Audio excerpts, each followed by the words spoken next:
যেগুলো চাওয়া দাম হচ্ছে মানে 2,65,000 টাকা করে দাম পড়বো।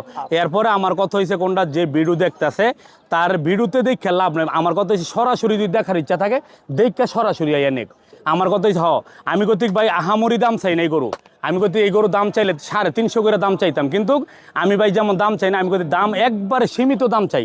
যেমন 2,52,000 দাম চাই, 2,51,000 করে বিক্রি করি। 2,05,000 টাকা দাম চাইছি, 2 লাখ টাকা বিক্রি করছি।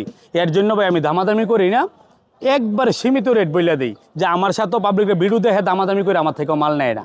এই গরুটা এই গরুটার দাম চাইলে ভাই চাওয়া দাম হয়েছে 2,10,000, কিন্তু বেচা বেশি দাম 1,85,000 টাকা দাম পড়বো এই গরুটা। 1,85,000 দাম পড়বো এই গরুটা। এটার ওজন কেমন আছে? এখন বর্তমান ওজনটা 6 মণ হইতো না, একটু কম হইব ভাই। 6 মণ থেকে কিছু হ্যাঁ কম। কেরে ভাই আমার ফাও কথা কয়ে কোনো লাভ নাই, যেটা ওজন আছে এটা আমি না। আমি যদি মানে 6 মণ গরুটা 7 মণ করি কোনো কাম হইতো না। তো আপনারাও দেখতেছেন এটা টাকা পয়সা ভাই, মেন কথা কি টাকা পয়সা আজ আছে কালকে নাই, বুঝে না। টাকা সবাই কামায়, আমি কামাই, আপনি কামান, 10 টাকা কম আর বেশি সবাই কামাই। কিন্তু ভাই আমি চাই যে আমার থেকে জিনিসগুলো নিয়ে জানি না ঠকে কে। এর